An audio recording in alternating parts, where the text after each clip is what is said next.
Assalamu alaikum.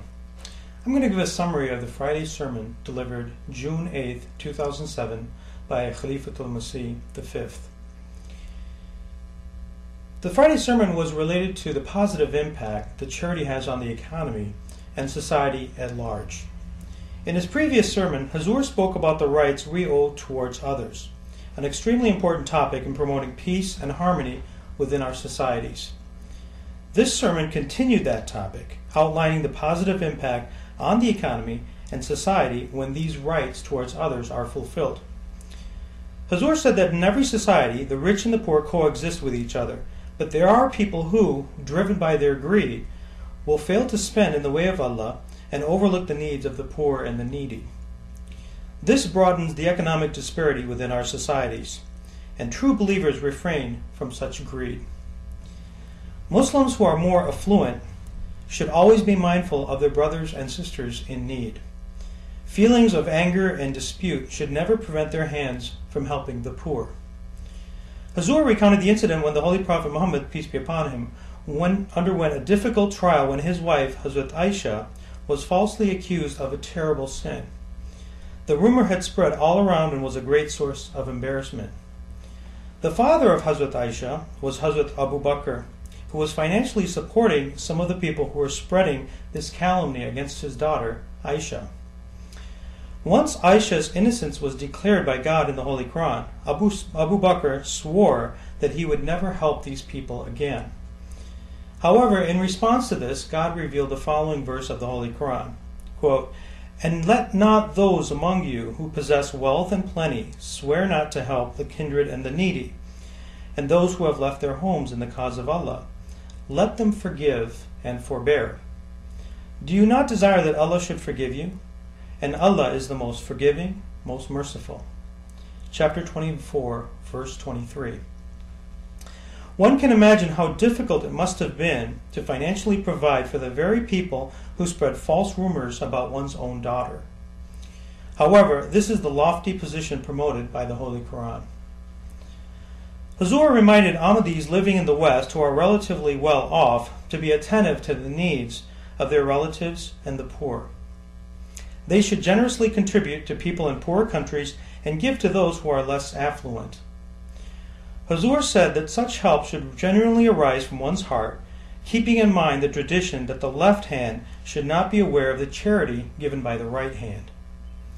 The dignity and self-esteem of those being helped should be preserved and protected. This will promote good relations and harmony, and the prayers that emerge from the hearts of those who are helped will increase the blessings of those who are affluent. Hazur then quoted the following verses from the Holy Quran, quote, "And in their wealth was a share for one who asked for help, and for one who could not." Chapter 51, verse 20. He also read, quote, "So give to the kinsman his due, and to the needy, and to the wayfarer. That is best for those who seek the favor of Allah, and it is they who shall prosper. Whatever you pay as interest, that it may increase the wealth of the people, it does not increase in the sight of Allah. But whatever you give in zakat, seeking the favor of Allah, it is these who will increase their wealth manifold." Chapter 30, verses 39 to 40. Hazur commented on these verses saying that if the rights of the needy are not fulfilled, then this group will be forced into a world of crime. Muslims are commanded to pay the zakat and are encouraged to give in charity and gifts. The Holy Prophet, peace and blessings of Allah be upon him, said that a Muslim should give gifts as it promotes love between people. Hazur reminded us that the poor sector of society contributes greatly to the economy by providing the labor to work in factories and to till the land. If they stop working, the country's economy will suffer greatly and come to a standstill. Hazur said that no other religion competes with Islam in how it provides for all segments of society. Today, with all the turmoil in the world, money alone cannot provide peace. We must help the needy out of what is given to us to win the pleasure of Allah, and we cannot view the poor as inferior, but must build their self-esteem as our brothers and our sisters. Allah draws our attention to a major contributor of economic decline, and that is interest.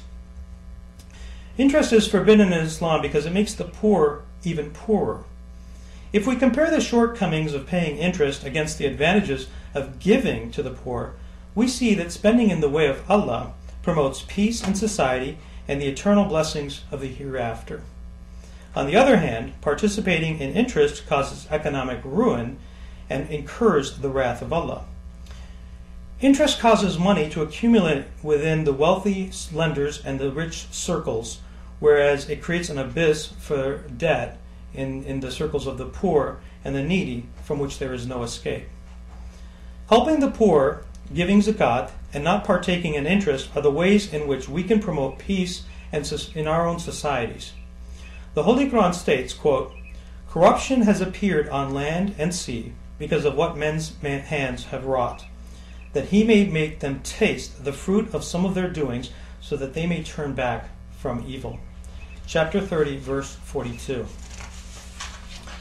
Conflict emerges from the evil of self-indulgence. People driven by greed suffer from spiritual bankruptcy.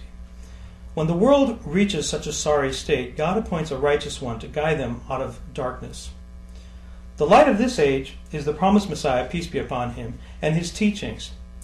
Hazur said that Ahmadis are blessed to receive guidance from this light, and that it is our duty to disseminate this light to those around us, and perhaps this effort will save people from self-annihilation. Assalamu alaikum.